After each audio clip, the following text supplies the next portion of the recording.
Okay, we're here in the laboratory slash studio of Mary Frederickson, art conservator, here in Canyon, Texas.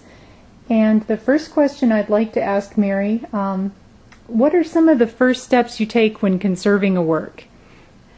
Well, generally I do an analysis of it. I examine it first by looking at it, and on a painting I will do solvent tests to see what if it needs cleaning or what is wrong with it. Sometimes there are many different layers on a painting. These paintings came to me where they were already cleaned. They're just a little bit of cleaning has had to be done as I went along, but they were already cleaned by Esther, the front and the back. So that's generally what needs to be done to them first.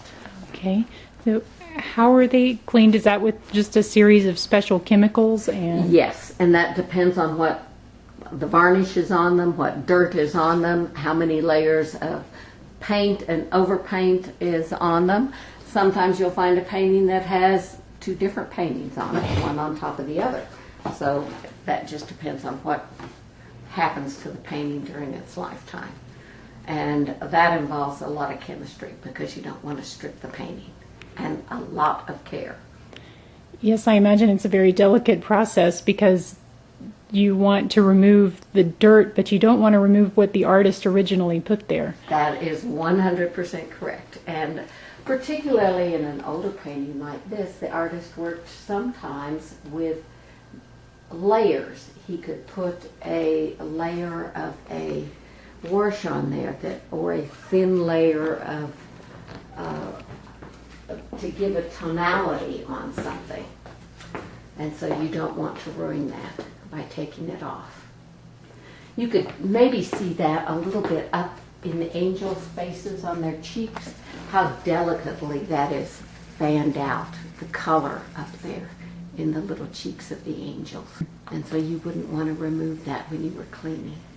And that would be very easy to do if you cleaned with too harsh a chemical. And these paintings, since they're almost 300 years old, most certainly had thousands of very filthy little fly specks on them and all sorts of other things on them. So cleaning didn't involve just solvents, it involved the use of a scalpel and other tools.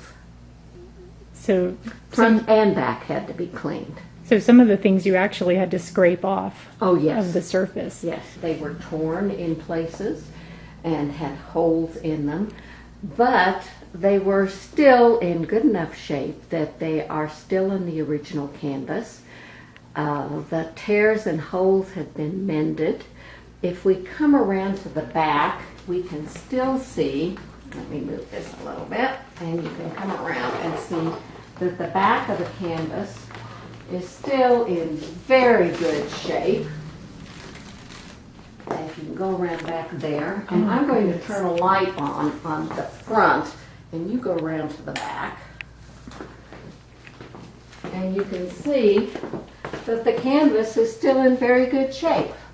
Oh, very much so. Yes, it has been cleaned perfectly, and there have been some little mends and of some tears, and here are some holes that were there. The edges of the holes have been repaired, and there were little holes up here. Now these little holes here I left for you to see where the light is shining through, and I'm going to put a fill on the back here, but I left those for you to see back. Now if you look carefully at all of the canvases, you will see a line right here. Is that a fold? No, that is where the original width of the canvas was. So that is where the canvas is sewn together. And that was the original loom length. And if you look at the back of the canvas right here, see, that's the seam.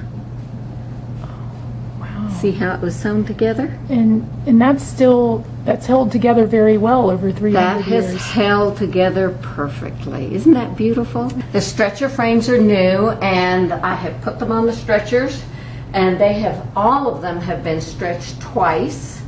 They are all standing up on end so that they will fall down a little bit more. The weight of the canvas themselves will bring them down a little bit more. What are the most common types of damage you find on works like these paintings and this time period? Well, generally speaking, the types of damage are the same for almost all types of paintings. It is dirt, dust, sometimes holes, scrapes, losses. These paintings have been damaged by all of that, as well as some of them have been damaged by water damage.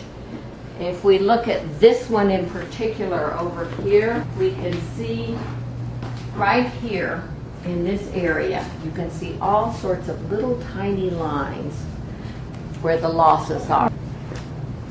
So it's not necessarily a matter of time that causes the damage. It's just a matter of history, whatever happens to them. Sometimes it's vandalism, sometimes or bugs. I've found wasps' nests behind some paintings. I've found chewing gum. I've found all sorts of things on paintings.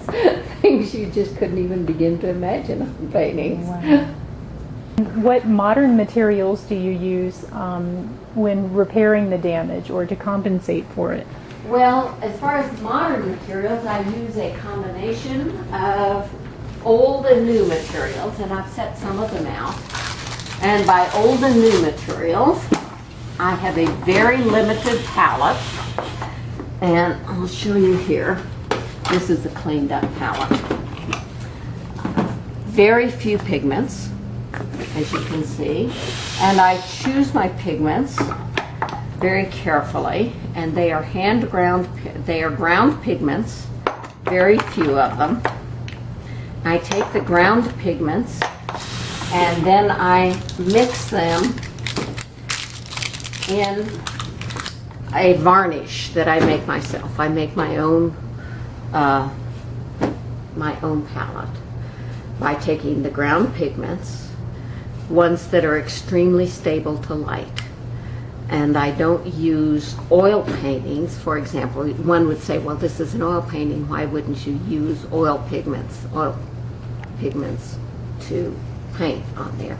And that's because an oil pigment can have a drying cycle of perhaps 80 years, depending on how long it is. And as an oil painting dries, it changes color, each pigment changing color differently during that very, very long time period.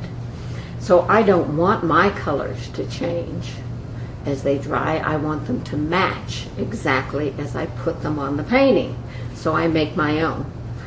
So I take my ground pigments, and then I take a piece of glass and I grind those pigments with a synthetic varnish.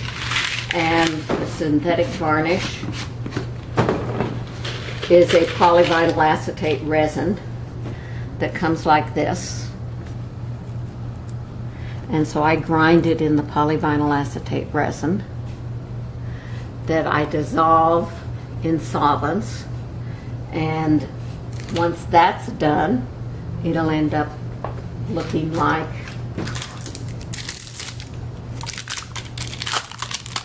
well, this one's dry. It'll look like this, which is that. I can rehydrate this by adding a solvent to it, put that on my palette. And solvents are harsh chemicals that you use, and that requires you to use an exhaust fan and a mask and to take some safety measures when you're using that. Yes.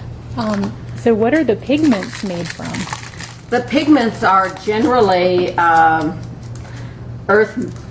These are the most stable of the pigments, but generally they're earth pigments. I use some synthetic pigments, like this is an alizarin crimson, and this is a synthetic green, but they're all very stable pigments. So either they're ground directly out of the minerals that they come from. Okay. Yes. Mhm. Oh, very, very interesting.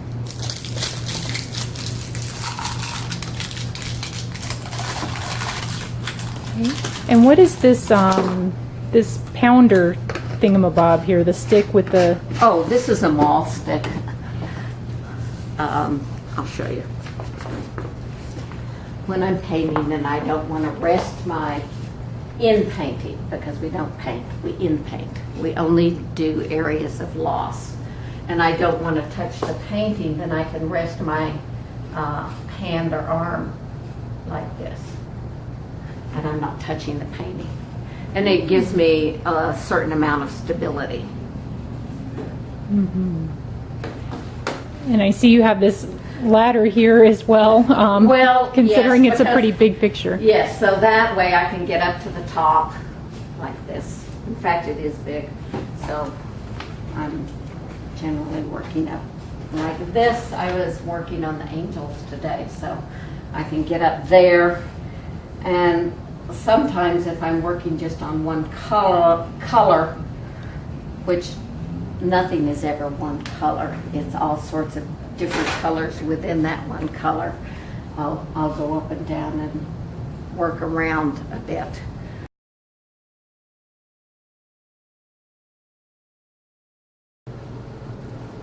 What I value most about my work is seeing the finished product, but not when I'm done with it. It's seeing the finished product maybe 3 months or a year later.